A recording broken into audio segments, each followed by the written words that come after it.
but we're not always supported in the ways that we need to be when there are curriculum changes. So in the same way that some teachers are still inheriting having to teach Shakespeare, there are also school boards that are saying no Shakespeare at all.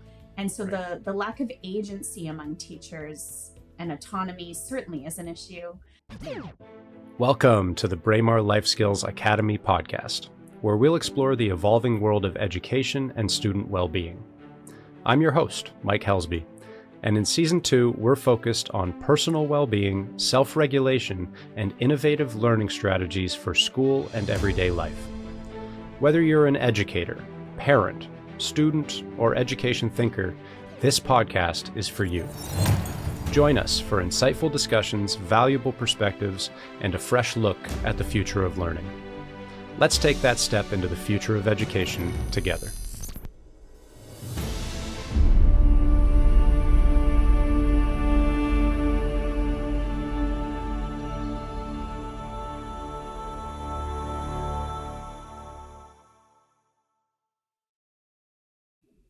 Welcome back to another episode of the Braemar Life Skills Academy podcast. I'm your host, Mike Helsby, and today I am pleased to be joined by Lois Adamson. Lois cares deeply about young people, learning, and theater. A certified teacher, which is a vocation she's always dreamt of, Lois has been the education director at the Stratford Festival in Ontario since 2017, which is, incidentally, where she remembers seeing one of her first plays at age 10.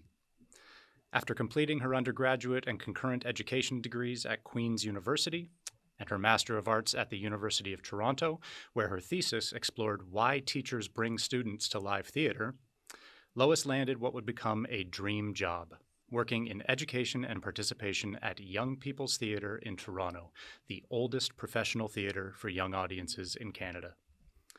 Alongside her work at Young People's Theatre, Lois also serves as one of the co-founders of Shakespeare in the Rough, an outdoor theatre company that strives to build community through re-envisioned classics in Toronto's East End. Lois also regularly presents and writes on key issues in arts education and volunteers with youth-serving arts organizations, including as a past board member for both the Paprika Festival and what is now called the Arts Education Network of Ontario. She's so grateful to have found herself working at the intersection of all her favorite things, and we are perhaps equally grateful to have her with us today. Lois, thank you so much for taking the time to be with us. Oh, my pleasure. Thank you so much. So today we are starting our series on Shakespeare and the Western canon in the 21st century classroom, and really excited to get your take, especially from all of those background experiences and your current work at the Stratford Festival. Talk to our listeners just about your personal journey, how you've ended up with this love for theater, this professional involvement with it, and especially for those who may not be so familiar with the Stratford Festival, if you wouldn't mind, tell us a little bit about that as well. Sure. Well, as you noted, I always wanted to be a teacher. I always worked with kids. They're still my favorite people to be around. I never wanted to be an actor. That seems like a very terrifying, hard job, despite the parallels between acting and teaching. So I've always felt so at home with kids, but I felt equally at home when I am at a theater performance. That's always been the case for me. It's seeing plays, which I started doing when I was really young, thanks to my grandparents who would bring me to see theater. Starting at age 10 is when my grandmother, my mom and I started going to see a show every year for my birthday at the Stratford Festival. My grandma is going to be 97 in a month tomorrow. Wow. Or a month today. And so that's been really formative to my feelings about what it means to belong in connection with the arts, in connection with the theater. That first play I remember seeing, I saw plays when I was a little bit younger, but that's one that really sticks in my memory, partly because I remember going to the Stratford Festival and I was seeing Little Women, which was kind of the kids' show that season, but there were not a lot of kids in the audience. And I definitely felt like I had kind of gained access to this special place. And so now that I'm doing the work that I'm doing, I think back on that experience a lot, because I want kids to feel like they're going to a special place, but also a place in a space that is made for them, that is designed to welcome young people. As you said, I got to work at Young People's Theatre for the first 7 years of my career. And that's also where I learned a lot, I think, in terms of my values of what it means to work in the professional arts in connection with education. Young People's Theatre is a magic place. Everyone should go if they haven't been before. Karen Galotto, who's one of the associate artistic directors there, always says, all the other theaters, all the other places that kids go, these public places or these arts places, they have to change to fit in, right? Like the buildings are not made for them. The sinks are high up. The water fountains are not at their level. So Young People's Theatre is one of those places where adults have to adjust. It's for kids. The Stratford Festival is not a purpose-built theater for kids, but I feel like bringing that ethos to the work is really important. Kids should be able to come to theaters like the Stratford Festival and not have to adjust. And I think of that both like on a practical level, but also in terms of their intellectual, emotional, physical connection to the work that's happening. I was thinking a lot, knowing we were talking today, I was trying to think a lot about like, what is it about seeing a play that can make you feel alive or feel seen or feel something different to change a perspective? A play that I love is The History Boys by Alan Bennett. It's a British play. I love it. I've always loved this play. And teachers, I'm sure, often love it. You know it, Mike. I pulled it out of a $1 DVD bin at Blockbuster, back when Blockbuster was still a thing, when I was young, having no idea what it was, and loved it as a young man. I was a history major in university along with English literature, and it really spoke to me. And then in my first role teaching in England, it was the very first book on the English curriculum for my year 9s. And so I got to teach it for a couple of years, and it's a really special play for me. I'm so glad you brought it up. Oh, I love that. Well, not everybody knows it, but there's that line in it, and I don't remember it exactly, but one of the most meaningful moments when you're reading is when you read something like a thought or a feeling or whatever it is that you thought was just special to you, so particular to your own little life. And when you read it there, it feels like a hand has come out and grabbed yours. Like, I love that quote. And I memorized that poem because of that quote, that Tom Hardy poem, Drummer Hodge. Yeah, I've got that one right up here. That's such a special part. Yeah. And I think, yes, so true about reading. But when it happens, when you're all together in a theater space and something happens on stage or a word is uttered or an experience happens where you, along with a bunch of other people, sometimes thousands of people, also feel suddenly seen for the first time, like, oh, like, so I really think that is the gift that theater can give. And I think it's important for everyone, but I really think young people need to feel that. Because you feel suddenly like you belong and you're known, and there's avenues that you can connect with maybe outside of what you thought was available to you. Yeah. These are beautiful reasons for getting into the profession you've gotten into. And I feel so much connection with you already as somebody who also, I grew up with 2 parents as teachers, and I saw what that life looked like firsthand. Love working with kids, and the vocational pull is very, very real in my life. So I know exactly what you're talking about. Mm-hmm. You mentioned a number of different let's say, ideas that we are going to try to capture later in the episode, including things like how a theater operates as a sort of almost like a holy or sacred space in some ways, and it can be a very adult space where culture is transmitted to people who have already built a pretty wide context for themselves, and that can be a big barrier for young people. And I really want to get into the ways in which organizations like Young People Theatre and even the Stratford Festival are doing things to bridge that gap, which is so important. Because, boy, I've taught maybe 20 terms of Shakespeare in the past to students aged 13 to 17 or 18. And it is, as anybody who's taught it and probably as anybody who's read it can guess, there's some real barriers to entry. It's tough for a lot of young people to feel Shakespeare. Yeah. Another thing you mentioned is the physical aspect, what Aristotle called the catharsis that can happen in that shared space, sitting amongst a rapt audience, or in the case of famously the Globe Theatre, standing with a rapt audience, watching a format that we don't see represented nearly as much in the 21st century in popular media. And it's a unique experience. It's not the same thing as sitting quietly by yourself with a book. It's not the same thing as sitting in a movie theater watching a film. So I want to get into all of that. But before we do, you're doing some just jaw-dropping work with the Stratford Festival. And I'd love for the folks at home to understand a little bit more about this place that I grew up knowing about. I grew up in Waterloo, Ontario. Stratford Festival, just maybe an hour and a half heading west of there. Folks who hear us talking about Shakespeare may recognize Stratford-upon-Avon, of course, Shakespeare's birthplace, but we got our own Stratford-upon-Avon here in Ontario, now world famous for its productions. Please tell us about what it means to you, maybe even from those early encounters onward, and then what's going on there now. What's the 2024 season looking like, and what kind of work are you doing as the education director there? Sure. So I think you said earlier on, the Stratford Festival is a repertory company, which is a really special thing for lots of reasons. It's also a very challenging way of working.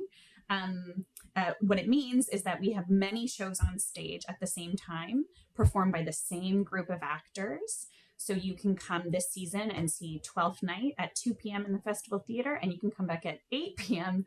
and see Something Rotten in the Festival Theatre. So the entire space transforms. And if you do see two shows that are cross-cast, you also see artists completely transforming themselves and telling a totally new story together. It's really special. It's part of what makes it a festival too, is that you can come and have a multitude of experiences in a short amount of time. So yeah, we're in Stratford, Ontario, a really small town in Ontario, near Kitchener-Waterloo, near London, for those who haven't been before. And it's so interesting. Our season this year is A World Elsewhere. Anthony Cimolino, our artistic director, always plans with a theme in mind, which is a common way of programming. A World Elsewhere, I feel like, really speaks to Braemar and the work that you do as teachers and students and the international community that you have. So each of the plays sort of explores this idea in a different way. Right now we're in rehearsals. So we have 6 or 7 shows in rehearsal already. We'll have 12 shows total over the course of the season. I won't talk about all of them. But I'll mention a few that I think are really exciting for young people. Wendy and Peter Pan is one. It's a new adaptation by Ella Hickson, who's a British playwright. And it retells the story from Wendy's perspective. There's flying in it, which I think is a huge selling point and is so much fun. Yeah. Anyway, we're really excited for Wendy and Peter Pan. It's also, speaking of classics in the 21st century, I think, and this happens often in the work that we do, there's often a lot of value in old stories, and then there are a lot of problems with them as well. So what this play does a really good job of, I think, is recentering the perspective of Wendy, of representing Tiger Lily and her people properly, with care, with respect, with authenticity. So it's one we're really looking forward to sharing with our youngest audience members this year. We have 3 Shakespeares. Typically, we have 2 or 3 Shakespeares. We started as a Shakespeare company, but our identity has really expanded. But we typically have 2 or 3 Shakespeares this season. Cymbeline, which is a later Shakespeare play. It's sort of we like to think of it as like a fantasy soap opera. It's wild if you know the play. It's a really wild. I've never heard a Shakespeare play described that way. It's a good one. Twelfth Night, which Shauna McKenna is directing. Shauna has been an actor at the festival for many, many seasons. She's an incredible Canadian artist. And she's setting this version of Twelfth Night in 1967 Canada. She's also, we're really looking forward to it. And she's also cast some women in roles that are written for men and typically played by men. And I think that will also bring something different to the show that I'm excited about. Sam White, who is a really well-known Shakespeare director in Detroit, Michigan, is directing Romeo and Juliet. She's doing it in period. And her focus for this production is, it's one of the most well-known tragedies. And what she's really emphasizing is the fact that the impact of that tragedy is only there if you see the beauty, the hope, the joy, the life that's lost. So really creating this lush, beautiful, vibrant world that then we see dissolve. And Sam is from Detroit, Michigan.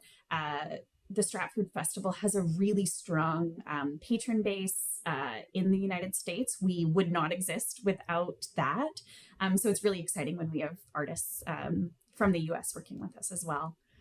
So those are a few that I would highlight. Something Rotten actually is a great one too. It's a musical, and it's a musical for people who love Shakespeare and people who hate Shakespeare. So it's, the premise of it is that there are these bottom brothers. Yeah, it's for everyone. Because there's not a lot of middle ground with Shakespeare. Yeah, nobody has feelings about Shakespeare. Yeah. They're like, oh, yeah, he's okay. The premise is that these brothers are trying to figure out, like, what's the next big thing? Like, we cannot compete with this Shakespeare guy. It's impossible. He's just prolific and churning out hit after hit. They're given some bad advice by not so good psychic. But the good advice they get is that a musical is the next big thing. It's a very funny show. There are a lot of, if you know a little bit about Shakespeare, if you know his work, there's some very, very funny jokes. Also, if you have a sense of the musical theater canon, the typical tenets of musical theater, it also really sends that up. And it comes from a place of so much love. Like the comedy there can only, I think, come from a place of love. The making fun of, the sending up.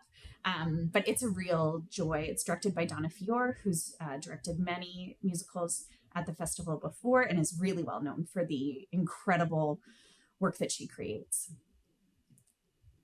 Wow. Yeah. And there are a pile of others I could talk about. Like, we have a new play called Salesman in China. There's The Diviners, a new adaptation of Margaret Lawrence's novel. It's a really exciting season, and it's a really exciting time with all of these shows now in rehearsal, many of them. But our favorite time, I would say, in education is April, May, when we start having students come. And for the artists too, I think they really value that preview season to be like, what's hitting, and like, what's this connection? And anyway, it's a good time to be there. It's beautiful, and it sounds overwhelming in its beauty, especially for the actors. Like, I've never been able to figure out how these folks, I mean, even just having the lines down for one play and being able to play them with passion and with authentic character night after night. We were talking earlier just before the show, and you described it as an athletic act. It sure is. But then being able to turn around and a few hours later inhabit a completely different self. From their perspective, it's a superhuman feat. It's incredible, the work they do. And on top of it, many of them work as teaching artists and do, some incredible workshops at 11 a.m. before doing a 2 p.m. matinee, before doing an 8 p.m. show. It's really intense work. It's vocational work for sure, speaking of. There's a lot of great supports for them at the festival. For instance, we have a coaching team that works with the acting company throughout the season. But I agree, it is, it's hard to fully understand how they do the work so well, and seemingly so seamlessly. Yeah. Such that, having sat through many a Stratford play myself, you do lose yourself in the story. You know, it's amazing that you can be sat looking at a stage. It's amazing that the fourth wall ever gets built, and we what's the literary phrase? We suspend our disbelief. But you find yourself, we saw Lear last summer, just before moving out here to BC, and I was there with it. When Gloucester's Eyes come out, Oh yeah. I was horrified. It hit me physically, as it does many. And we've been lucky enough to bring large groups of students to some of those workshops you mentioned, those 11 o'clock workshops Yeah. where students actually get to, in some cases, get up on stage. And I almost always know which of the students we bring is going to be the one whose hand goes immediately up and gets up on stage there. But for the actors to have the generosity of spirit and this and just the physical strength, the capacity and resilience to be able to teach, then act, then turn around and act again. It's remarkable, and It's our really students neat. have.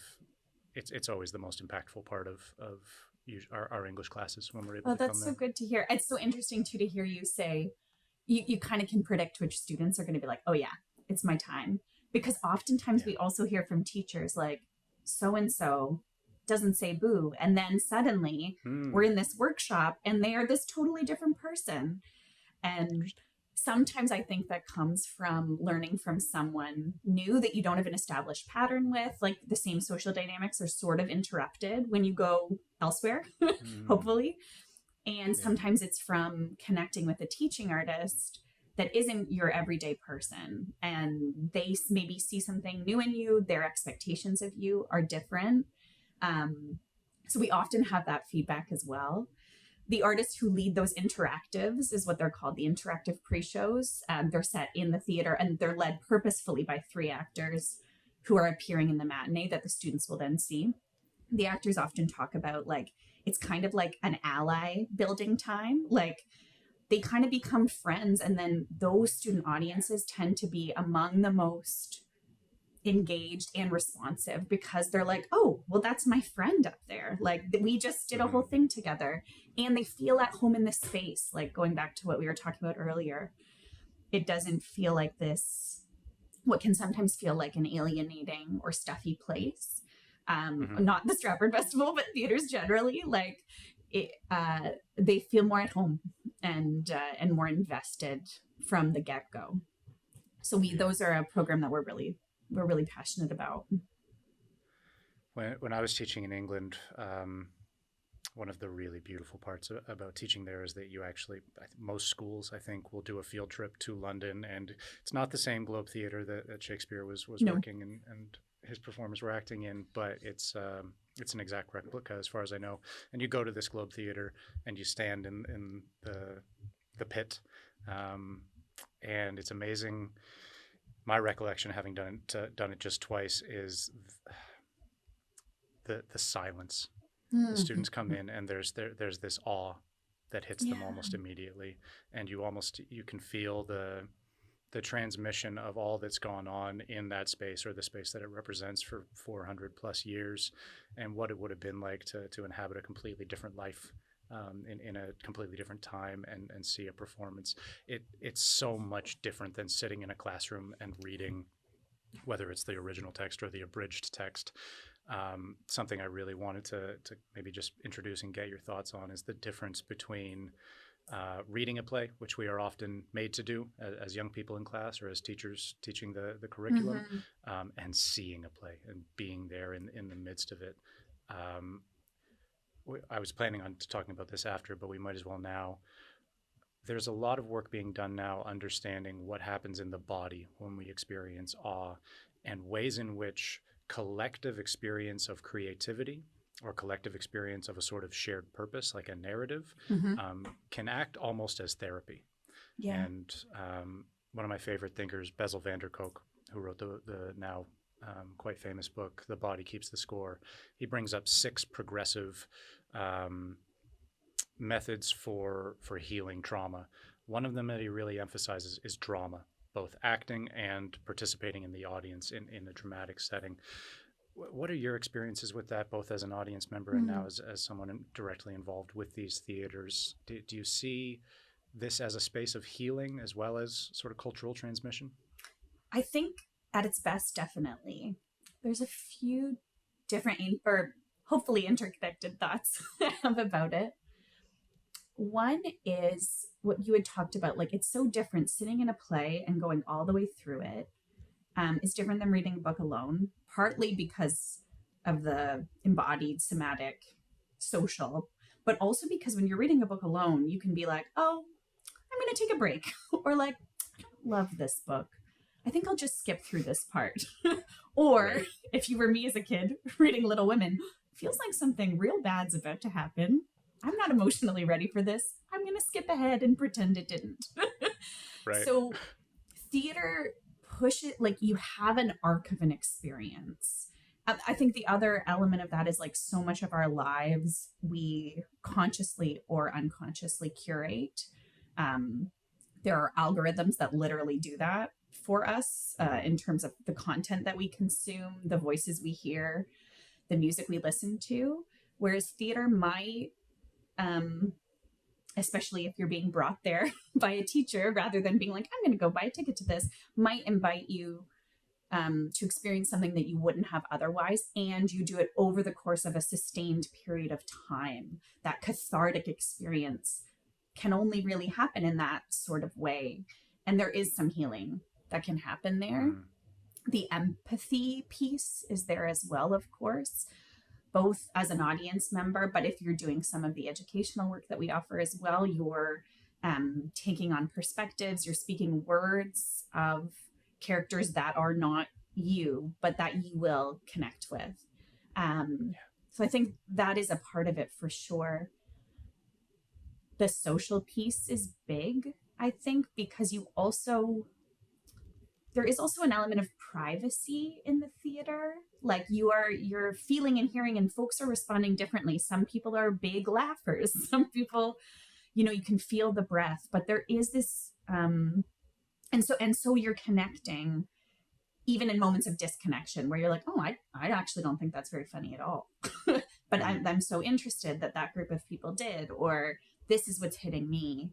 I think there are two other things as well. One is, and we try to foster this in the programming we create, both for young people and lifelong learners through the Me In Forum, but the talking about what you've shared.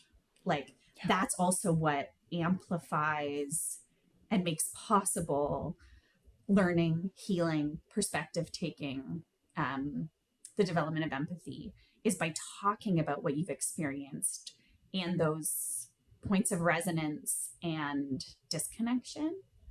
And I think of that a lot, like always seeing a show with my family, you just talk about it the whole way home. With as educators, we see teachers who do a ton of prep work and then a ton of work with their students afterward to talk about the meaning making and to find that together. Yeah. The other thing I think, and this is where I think a critical engagement with what it means to do work like Shakespeare today in a 21st century classroom, is that reading work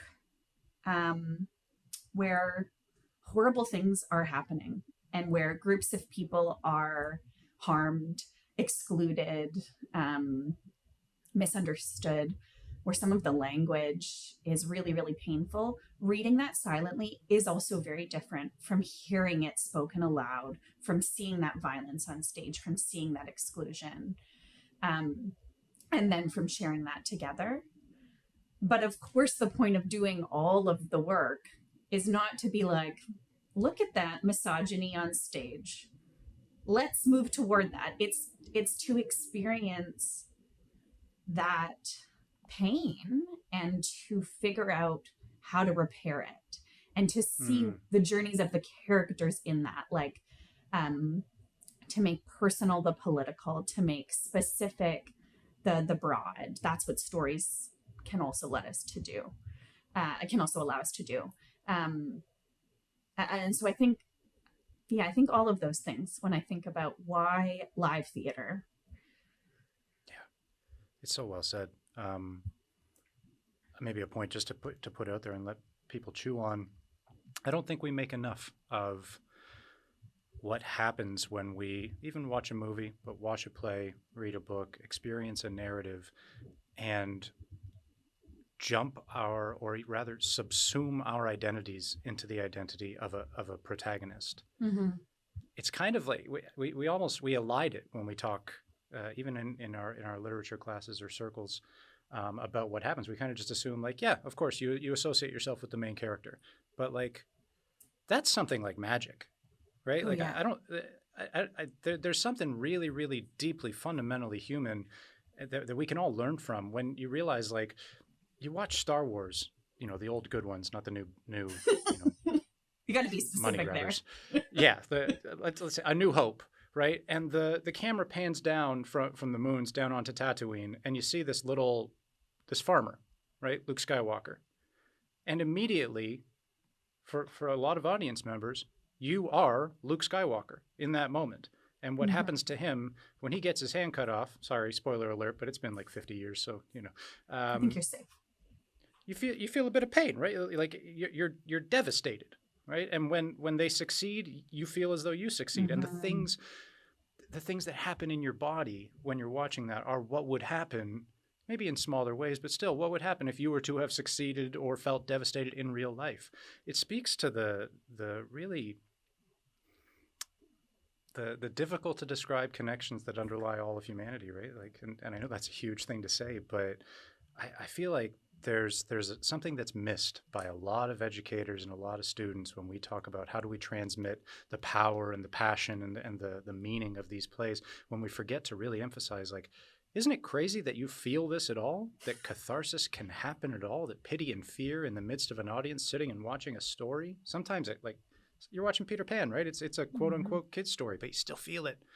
How is that possible? And it made me think too, this like rehearsal for life, like Mm, Frere, right? Like in terms of the power of seeing what unfolds and imagining something different too. Like to be mm, that's I also think what's really meaningful. yeah, Also with young audiences, that like if someone gets their hand cut off, they grab their hands. Or if a right. character looks out and says, "Oh, here come the flying monkeys," or whatever, everybody turns. Yeah. And young audiences are the best because they're all in, but we all do it Mm, to a degree, that suspension and that investment. And like I also love seeing student audiences that come in like far back, arms folded, like I don't know about this, and fair enough. And by the end are like leaning forward and breathing with you. It's like that's when you know you've done your job really, really well. yeah. Um, That's actually a really good segue into what I'm hoping to be the main focus of this episode. I want to also make sure folks who are listening to this episode know everything that's going on at Stratfest, everything that Lois is working on there, and the actors are working so hard to produce in 2024 is going to be in our show notes, including quite a lot of resources for teachers and for students out there. There's tons of online stuff. yeah, Stratfest, as much as any organization I saw, really answered the call during COVID. And really provided us teachers. I was teaching English at the time, as well as doing some program direction, and the resources that were available. I think it was a whole year of all the productions were online for free. And that yeah, was just so generous and such a massive help to teachers and students here. So all of the stuff that's going on there is going to be available to the listeners through links in our show notes. But what you just mentioned about the young person who comes to the theater with their arms crossed and stays at the back, um, is very representative, I think, of what a lot of teachers would have experienced as the majority of their students' attitudes towards not just Shakespeare, perhaps not even just classical literature or, the Western canon, but reading and maybe even artistic engagement in general. mm-hmm. We live in a very different time from the one that you and I grew up in. Not a lot of young folks going for their 10th birthday and 11th birthday and 12th birthday to see Louisa May Alcott and whatever other beautiful productions you got to witness young. Um, I've been in enough classrooms to know something else is going on right now. And we can talk about attention spans, we can talk about social media, we can talk about social comparison, globalization, Mm-hmm. the many, many forces that are kind of dancing in front of our students' eyes these days and making it hard to get to some of this really powerful, meaningful stuff. But I want to do what we can to unpack what place does literature and drama have Mm-hmm. in the life of the typical 21st century student? What are their reading and artistic lives like in your own experience as an educator and now working with the Stratfest? And you don't have to answer all of this all at Yeah. once. We'll get into it, but what can we do to make this come alive for them and bring the power of performances new and old, performances classic and reimagined into their lives. How does that sound to you? Does that resonate? Yeah. Yeah, I think I agree with you that a lot has shifted. What we noticed most of all in the last couple of years was a reticence toward risk taking among young people, Mm, but also reticence among teachers to try to foster that because of the collective trauma that everyone had been through. There was a real kind of pulling back, which I think I completely understand, but I think does a disservice because we all know as educators and as former students, when expectations are high, you often rise to meet those. When someone thinks the mm, best of you, when they say, no, I know you can do this hard thing, you do that hard thing. Um, and I think that is shifting, but that's a big thing. We notice that risk taking and drama classrooms, that's the whole thing is taking risks, trying something new, making yourself visible and vulnerable. Um, so a lot of the work that we do in our overnight summer camps and the workshops that we do for students and teachers, it is around that. It's all play based. And by that, I mean, it's embodied work in connection with the plays that we're doing. Whether it's a text-based play like Twelfth Night, like a Shakespeare play. Last season, we had a wordless production of an adaptation of Frankenstein. So that's embodied in a totally different way. So that a lot of that work is around finding a brave space, making a brave space. And for us, like we often meet young people and the people who care about them for 1 hour and maybe we'll see them again next year. So to facilitate that quickly, certainly you're not going too deep, but it's surprising the work you can do by coming at it that way. When I think about things, Shakespeare's works, for instance, I also think a lot has changed in terms of the thinking of what it means to teach Shakespeare now. There are a lot of folks who say like, no more Shakespeare. We're done with that. We can't keep teaching these dead white men. And I hear that completely. I think one of the biggest problems is not actually with Shakespeare's stories. There's so much goodness in them, but Shakespeare has been privileged above all else for so long and without critical engagement, like for so long. I mean, certainly growing up, it was like, well, you read Shakespeare every year and it's the broccoli of literature. It's very good for you and it's very important. And if you don't understand it, well, probably you're not very good at that. Which is, and that was all implicit, right? That's all implied curriculum. It's not conscious. Whereas now I feel like there's been a real important switch to critically engaging with Shakespeare. I do find sometimes folks have just been like, nope, I'm out. And I do wish that there was some critical engagement because I think there is a way to do it. And so many artists are creating these incredible adaptations that do just that, take the work to task while pulling out the poetry, the incredible language that allows us to express elements of humanity. And so I love to see when teachers are doing that. And I love when we have shows on stage that do just that. And even that adaptation work when it comes to the quote unquote classics, I find really interesting because there's so much baggage when it comes to the Western canon. When I was at Young People's Theater, something we would talk about a lot is like, well, there's no such thing as a classic for kids. Like they don't know this story. They're hearing it for the very first time. And they're hearing it for the first time from their own lived experience. So unless you've really engaged in telling this story for a reason now, they're not going to buy in. Yeah. And at the same time, I do think kids also absorb that implicit teaching around classics. And sometimes that's what gets the arms folded, leaning back, because that's not something being around for a long time isn't a reason to engage with it. There has to be something more there, and it should be about meeting them where they are and co-constructing that work. You talked about I couldn't agree more. Yeah. Yeah, you talked about your parents as teachers really informing your path. My mom is a teacher. She teaches comparative literature, and something I know, and she teaches, the Iliad, Frankenstein, and something I know she often says to her students, and I feel like I heard, I've always known she's done this, but I kind of heard it for the first time again recently, is she'll say, like, don't read what you think you're reading.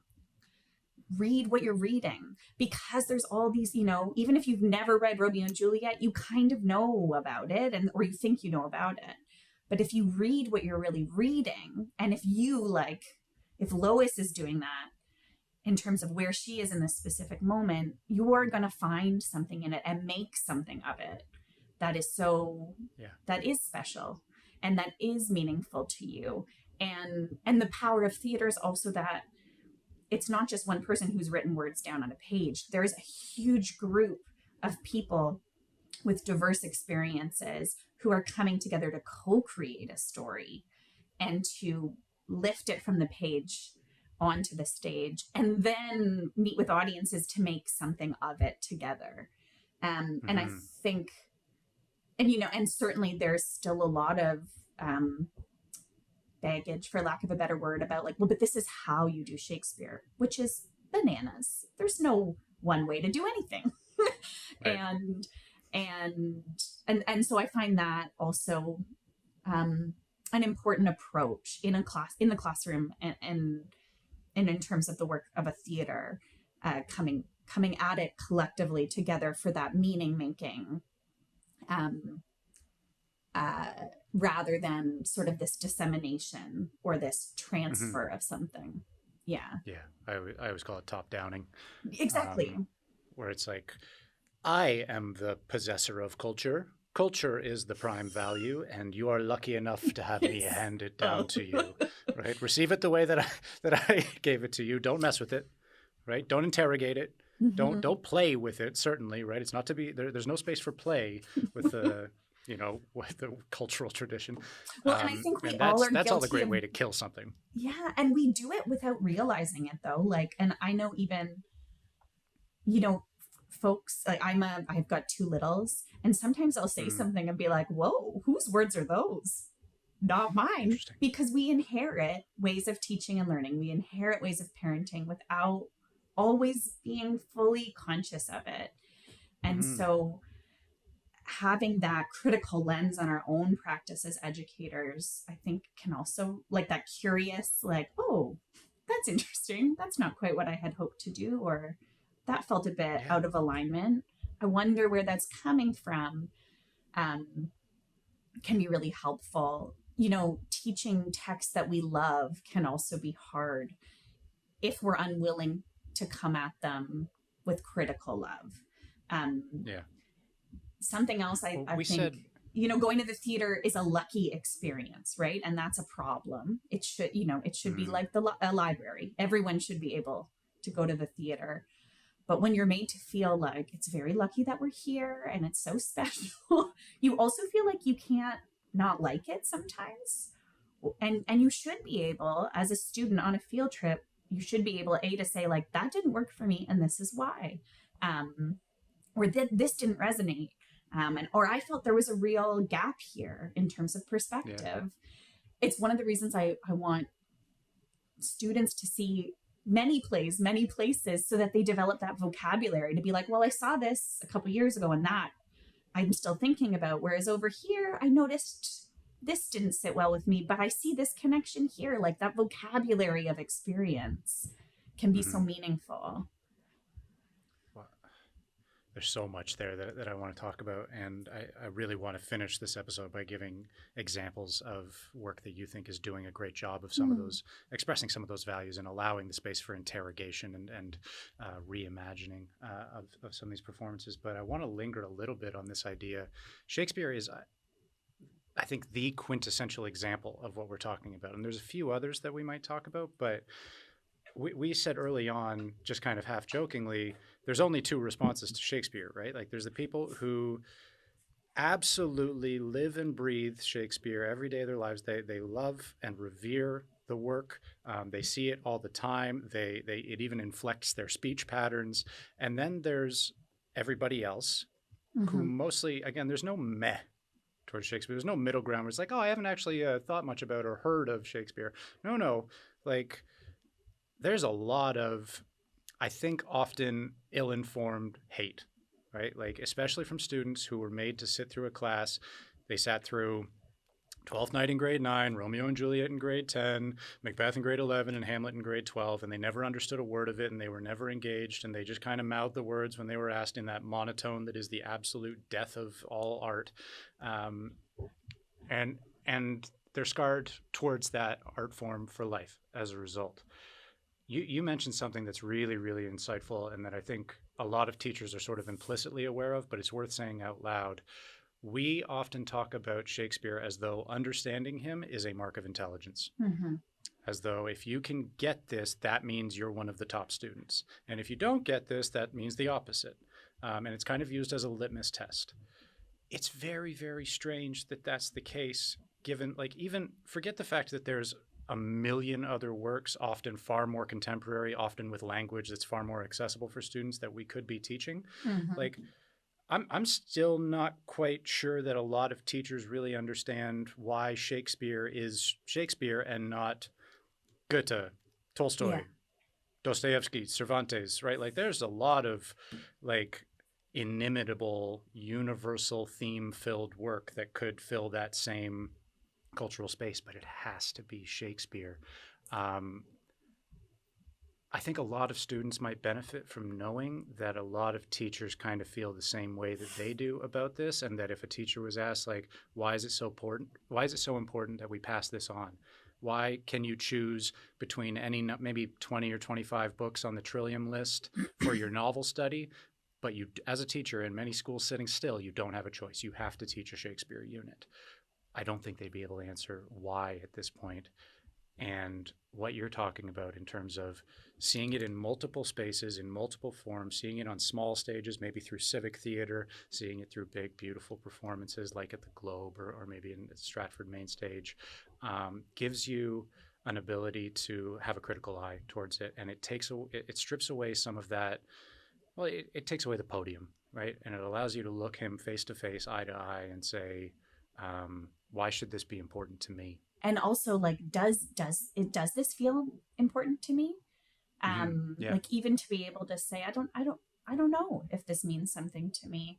I think in addition to the very sort of rote teaching of Shakespeare that happened, there was also a teaching of Shakespeare from a real white supremacist lens. We know that Mm-hmm. Shakespeare was part and parcel of cultural genocide in Canada, and all of that legacy comes forward and still exists now. And so the best work that I see happening in classrooms is teachers who are engaging in that, in conversation about that, and when teaching a text are also talking about race, about gender, about Mm-hmm. disability, rather than being like, no, well, this, it's just a story. We're just actually, like, they really are, they're reading what they're actually reading, not what they think they're Yeah. reading, believing that their students are ready for that. Mm. I would also say, and you know, as a teacher, teachers, you know, we go through pre-service training, we have access to professional learning when we're in service, but we're not always supported in the ways that we need to be when there are curriculum changes.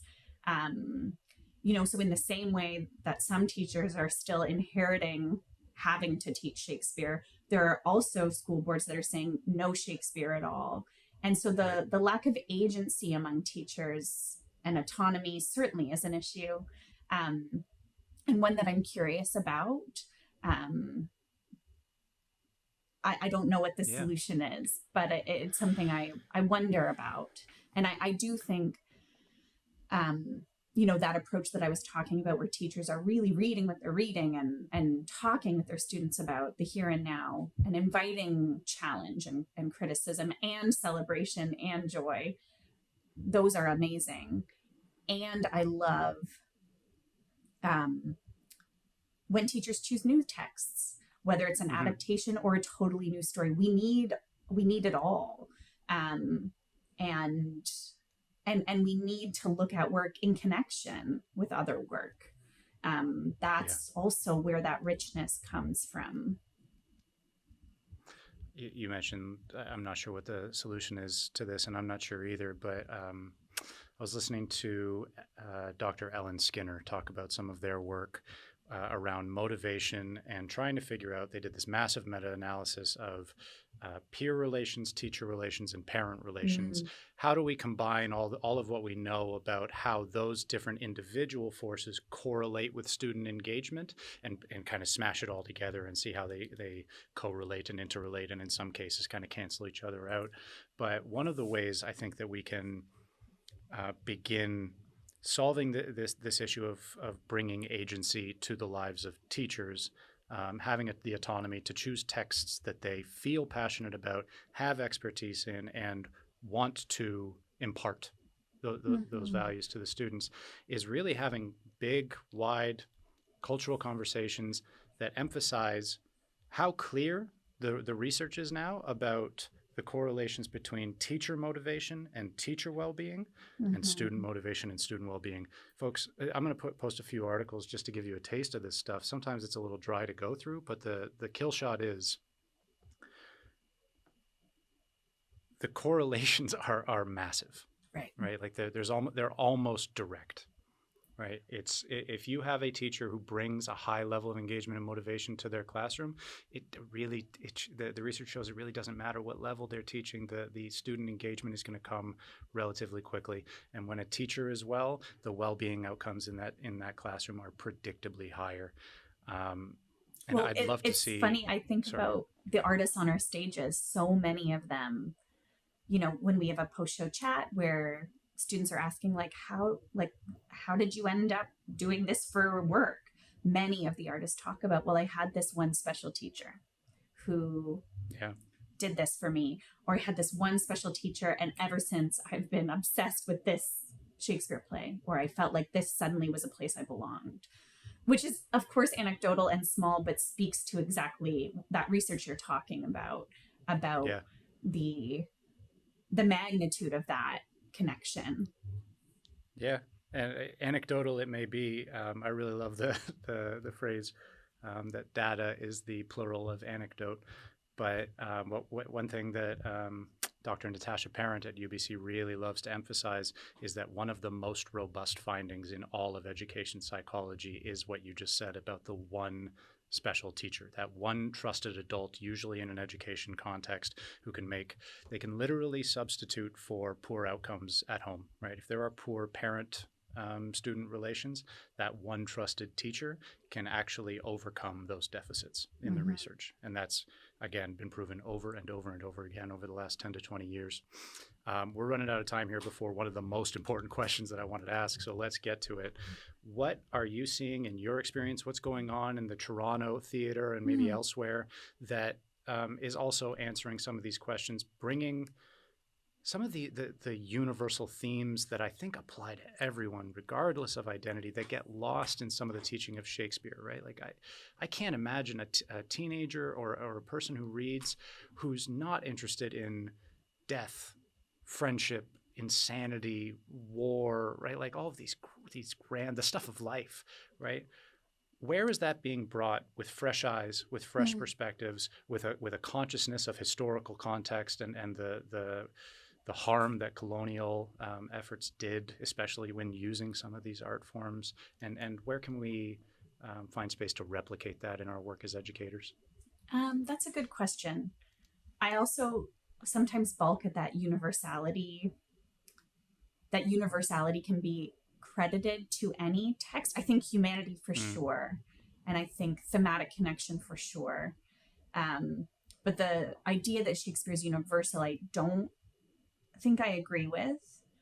Okay. And I think that's maybe also because of how it's been taken up and used as a way to say, no, this is for everybody, which Mm. is, of course, not true. Nothing is for everybody.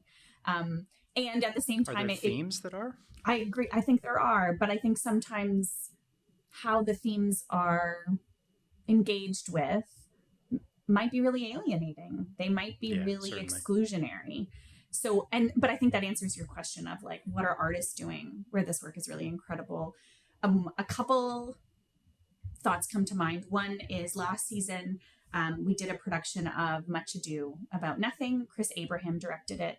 And it had new text by Erin Shields, who's an incredible playwright, who often reimagines classics from a feminist perspective. So in Much Ado About Nothing, the ending, if you know it, can be really does not sit great.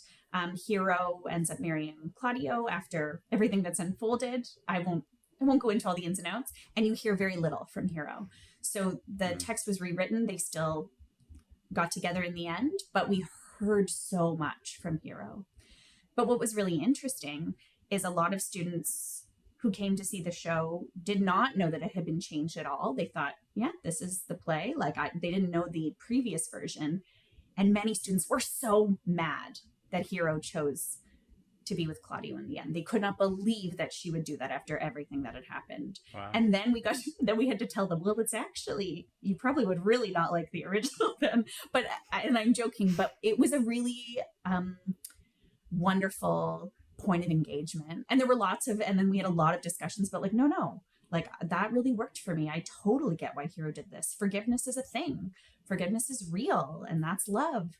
So it was incredible. Erin Shields writes incredible work from that lens. Shakespeare in the Rough, which I'm no longer a part of, but was so fortunate to be one of the co-founders a number of years ago. I find the way that they take up Shakespeare with an eye toward inclusion is really exciting. They're based in Toronto. They do beautiful work. They're doing The Tempest this season, I believe. And I'm really curious to see that. Jeff Ho is an artist I've had the fortune of working with for a long, long time. And like Erin, readapts or finds himself as a playwright in conversation with classics like Shakespeare and tells totally new stories.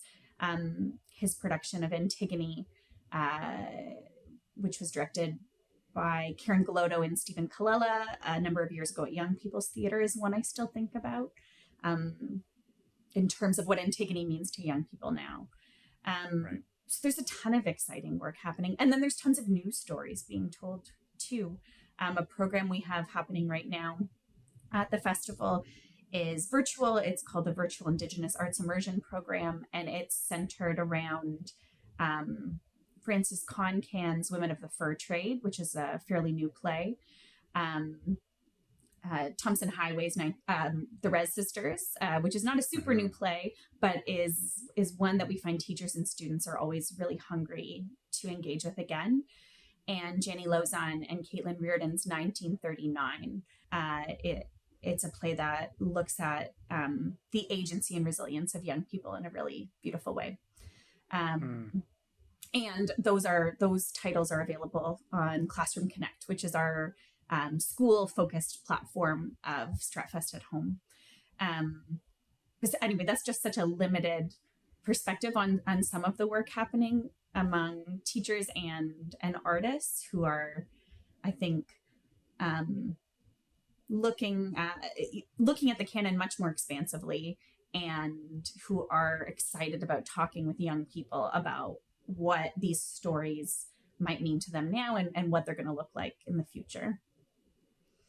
It's such an exciting time. At the same time as we're facing these frustrations with the forces that maybe contravene against real engagement on the part of young people with art, there's so much happening and there's so much to be excited about.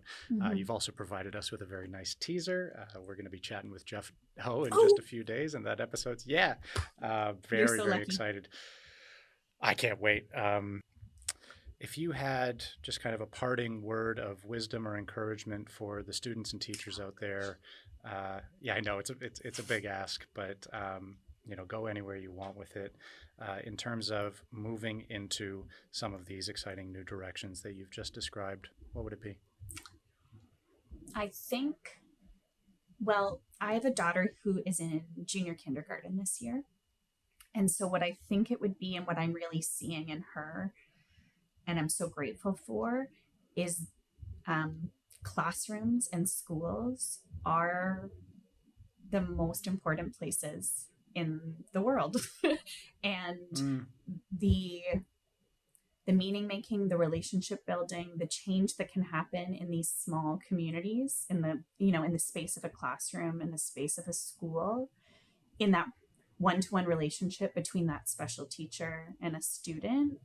I think I don't want people to underestimate the power of that. And I think teachers in particular, I hope, know um, uh, the impact of the work they're doing. Like, I have to refrain from emailing my my daughter's teachers multiple times a day because I can just see her lighting up and learning and changing in these incredible ways. And in junior kindergarten, your kids are sharing that with you in a really constant way. And of course, yeah. when they're older, you may not get the benefit of that feedback, but it's still happening, even if you're Mhm. not privy to it in the same way. So that would be it. And please come see live theater. Take your kids out of the school. I know it's really hard to do, and the teachers who do it go through a lot of paperwork at the very least to make it happen. But it too can make the difference, can flip a switch in the best way. It's a beautiful message to end on. Thank you so much for that. To the educators out there, keep breaking down those walls. And to everybody out there, just as much as you can in your own way, stay open to the story. Stay open to the way it can change you. And whether that's in the classroom, in the school, or outside of it, continue to value these stories because it's a privilege to be able to walk into the space and share them with other people. And it's one of the most human things that we can do. Mm-hmm. Check out Stratfest. Check out the online resources that are going to be in our show notes. Go see a play. Go support your local theater scene, and keep listening to the Braemar Life Skills Academy podcast. Thank you so much, Lois Adamson, for being with me today. Thank you so much for including us. Thanks, Mike. Sure thing. As always, continuing the education journey with many conversations like this to come. Just keep listening.